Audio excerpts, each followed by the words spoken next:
The live TV, सच सबसे आगे। नमस्कार, द लाइव टीवी आप देख रहे हैं, आपके साथ मैं हूं आदित्य कुमार। इस वक्त की सबसे बड़ी खबर जो हम आपको बता रहे हैं, G20 को लेकर दरअसल सम्मेलन हो रहा है और उस सम्मेलन में इजराइल को मुंह की खानी पड़ी है।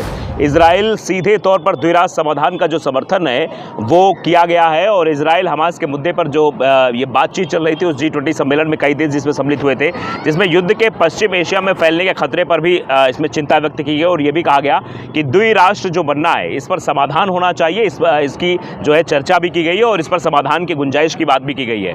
तो आप साफ तौर पर यह अंदाजा लगा सकते हैं किस तरीके से चीजें होती हुई दिखाई दे रही हैं। ब्राजील में G20 देशों की बैठक में विदेश मंत्रियों ने गुरुवार को इजराइल हमास युद्ध के समाधान के रूप में सर्वसम्मति से द्विराष्ट्र सिद्धांत का समर्थन किया और कहा कि यही शांति का एकमात्र मार्ग है।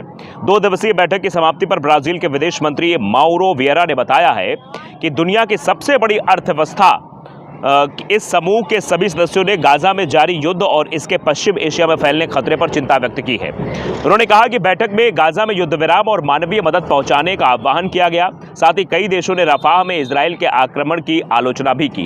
यानी इजराइल जिस तरीके से गाजा पर हमला कर रहा है, जिस तरीके से वो गाजा को निशाना बना रहा है, वहां के लोगों को मार रहा है, वो साफ तौर पर दर्शाता है कि उसकी मानसिकता एक आतंकवादी सोच की मानसिकता है। और हर जगह यही चर्चा हो रही है कि ये सब बंद होना चाहिए। हुती देखिए, हुती यही चर्चा कर रहा है कि जो इजराइल लगातार गाजा पट्टी पर लोगों को मार रहा है, लोगों को मौत के घाट उतार रहा है, क्योंकि 28,000 से ऊपर ये आंकड़ा पहुंच चुका है। महिलाओं और बच्चों को अगर इसमें जोड़ लिया जाए, ऐड ऑन कर लिया जाए, तो ये आंकड़ा लगातार बढ़ता चला जाए। 70% महिलाएं और बच्चे शामिल हैं इसमें।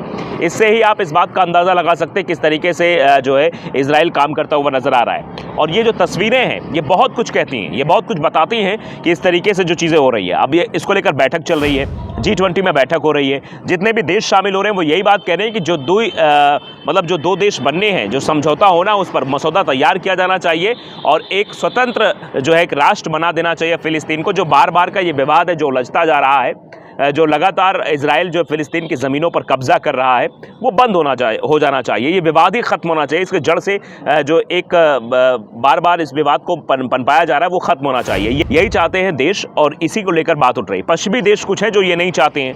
आप अमेरिका को ले लीजिए, आप ब्रिटेन को ले लीजिए, आप फ्रांस को ले लीजिए। ये सब देश जो हैं ये नहीं चाहते कि शांति समझौता हो जाए और इजराइल और हमास का युद्ध समाप्त हो जाए। इस पर जो विवादास्पद स्थिति आ रही है या विवादित टिप्पणियाँ रहती हैं, सब कुछ बंद हो जाएँ। अब G20 में जो बैठक हुई है इसमें इजराइल को झटका लगा है, इजराइल के मंसूबों को झटका लगा है। दरअसल इजराइल हमेशा से सोचता चला आ रहा है, ये चीज़ें करता चला आ रहा है कि वो कैसे भी करके यहाँ विवाद उत्पन्न करे। उसका तो मकसद यही था। पिछले कई सालों से जो कुछ भी ये हमास ने 7 अक्टूबर को किया, इसके पीछे जो स्क्रिप्ट तैयार हुई थी वो यही स्क्रिप्ट थी, वो यही दर्शाने के लिए स्क्रिप्ट थी कि आने वाले समय में स्थितियाँ और बिगड़ सकती हैं और चीज़ें हो सकती हैं। ये इसीलिए किया जा रहा था। इसीलिए हमास ने बताने की कोशिश की कि तुम लगातार अन्याय करते रहोगे तो उस अन्याय का जवाब भी मिलेगा और वो जवाब देने की कोशिश की गई है। उन्होंने कहा, मतलब जो बैठक हुई G20 उस पर आते हैं, उन्होंने कहा कि बैठक में गाजा में युद्ध विराम और मानवीय मदद पहुंचाया जाए। यानी वो उसका आह्वान होना चाहिए, देशों को सामने आना चाहिए, वहां पर मानवीय मदद पहुंचनी चाहिए। महामारी जैसे हालात वहां उत्पन्न हो गए हैं, स्थितियां बेहद नाजुक हो गई। चाहे हम उत्तरी गाजा की बात करें, दक्षिणी गाजा की बात करें, हालात सामान्य नहीं है वहाँ पर रहने, खाने और इलाज की समुचित व्यवस्थाएँ नहीं हो पा रही हैं। तो यही बात हो रही। साथ ही कई देशों ने रफाह में इजराइल के आक्रमण की आलोचना की है। जो रफाह में इजराइल ने आक्रमण किया उसकी आलोचना लगातार की जा रही है। ये कहा जा रहा है ऐसा नहीं होना चाहिए जो ये चीज़ें हुई हैं। ब्राज़ील की अध्यक्षता में G20 का एजेंडा तय करने के लिए इस बैठकों में रूस यूक्रेन के युद्ध पर भी चर्चा हुई है। यूरोपीय यूनियन की विदेश नीति के प्रमुख जोसेफ बोरेल ने बताया कि उन्हें रूस द्वारा युद्ध विराम स्वीकार करने का कोई संकेत नहीं दिखता है। पुतिन इस युद्ध को जारी रखना चाहते हैं। ये भी इशारों में बातें कही जा रही हैं। भारत ने बैठक में सुरक्षा परिषद सहित संयुक्त राष्ट्र में व्यापक सुधारों का आह्वान करते हुए कहा कि बहुराष्ट्रीय शासन का वर्तमान ढांचा अप्रचलित हो चुका है। विदेश राज्य मंत्री वी मुरलीधरन ने वर्तमान अंतर्राष्ट्रीय तनाव पर एक सत्र में रूस यूक्रेन युद्ध पर तत्काल वार्ता एवं कूटनीतिक माध्यमों पर लौटने का भी आह्वान किया है। इजराइल हमास युद्ध पर उन्होंने द्विराष्ट्र समाधान का समर्थन किया। उन्होंने जोर देकर कहा कि भारत आतंकवाद के सभी प्रारूपों की निंदा करता है। साथ ही कहा कि पश्चिमी एशिया में संघर्ष को और नहीं फैलने देना चाहिए। उन्होंने भू राजनीतिक मुद्दों का ठोस समाधान निकालने की ज़रूरत पर भी बल दिया है कि इस पर भी बल दिया जाना चाहिए, इस पर भी चीज़ें जो है सही तरीके तरीके से होनी चाहिए, सुधर तरीके से होनी चाहिए। तो फिलहाल जो चीज़ें होती हुई दिखाई दे रही हैं, फिलिस्तीन को लेकर जो बातें निकल कर सामने आ रही हैं, इजराइल हमास को लेकर जो चीज़ें निकल कर आ रही हैं, ये युद्ध अभी और चलने वाला बताया जा रहा है। लेकिन अभी तक जो देशों का G20 में जो शामिल देश हैं वो लगातार समर्थन कर रहे हैं इस बात का कि ये युद्ध समाप्त होना चाहिए, मानवीय जो मदद है वो वहाँ पर पहुँचनी चाहिए। और जिस तरीके से आप देखिए कि जागरण ने भी इस खबर को तरजीह दी है, उसने भी कहा कि इस मुद्दे पर बातचीत होनी चाहिए, इन मुद्दों को बैठकर समझाना चाहिए क्या चीज़ें हो रही हैं। आप देख सकते हैं इसकी भी हेडलाइन यही, G20 देशों ने किया इजराइल हमास के मुद्दे का समर्थन, द्विराष्ट्र का समर्थन किया, यानी दो राष्ट्र बनने चाहिए, इजराइल और फिलिस्तीन। युद्ध के पश्चिम एशिया में फैलने खतरे पर भी चिंता व्यक्त की है। तो ये आप समझ सकते हैं कि ये चिंता व्यक्त की जा रही है।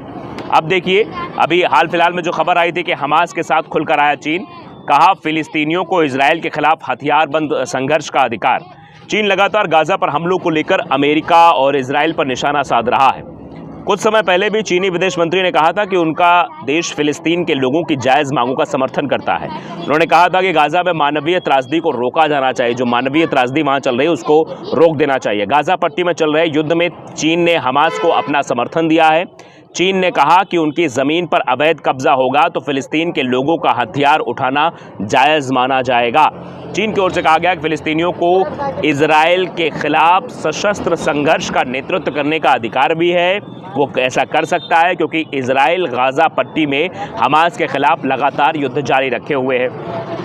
चीनी विदेश मंत्रालय के कानूनी सलाहकार मा शिनमिन ने फिलिस्तीनी के उस तर्क की चौथी सार्वजनिक सुनवाई में टिप्पणी की जिसमें कहा गया कि इजराइल वेस्ट बैंक और पूर्वी यरूशलेम में अवैध कब्जे को स्थायी बना रहा है। दरअसल शिनमिन ने भी कहा कि फिलिस्तीन लोगों को आत्मनिर्णय के अधिकार की खोज के आधार पर विदेशी उत्पीड़न का विरोध करने के आधार पर आज़ाद देश की स्थापना को पूरा करने के लिए बल का उपयोग करने का अधिकार है, कि वो आज़ाद मुल्क चाहते हैं। वो नहीं चाहते कि उनको लगातार प्रताड़ित किया जाए, वो नहीं चाहते कि इजरायली उनकी ज़मीनों पर कब्जा करें, वो नहीं चाहते कि फ़िलिस्तीन के लोगों को प्रताड़ित किया धर्म के नाम पर, उनके ऊपर जो है अत्याचार किए जाए। आप देख रहे हैं महिलाओं के साथ हो या उनके धर्म के खिलाफ हो, उनकी धार्मिक पुस्तकों के खिलाफ हो, उनकी धार्मिक मस्जिदों के खिलाफ हो, ये सब जो किया जा रहा है ये नहीं होना चाहिए। उन्होंने ये भी कहा कि शिनमिन ने तर्क दिया कि फ़िलिस्तीनियों की ओर से हिंसात्मक कदम आतंकवाद नहीं बल्कि वैध सशस्त्र संघर्ष है।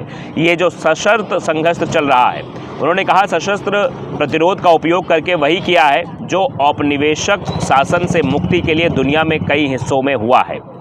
गाजा के स्वास्थ्य मंत्रालय ने कहा कि इजराइल हमास युद्ध शुरू होने के बाद से क्षेत्र में 29,000 से ज़्यादा फिलिस्तीनी मारे जा चुके हैं। हमास के शासन वाले गाजा के स्वास्थ्य मंत्रालय ने कहा है कि युद्ध शुरू होने से अब तक मरने वालों की कुल संख्या 29,092 हो गई है।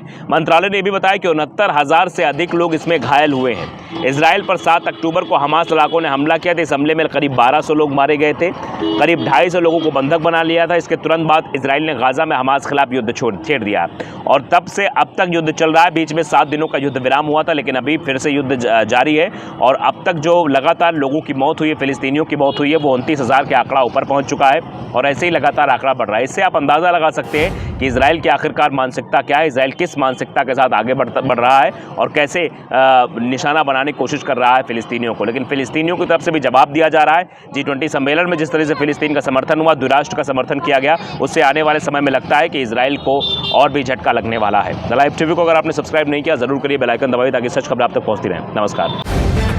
द लाइव टीवी, सच सबसे आगे।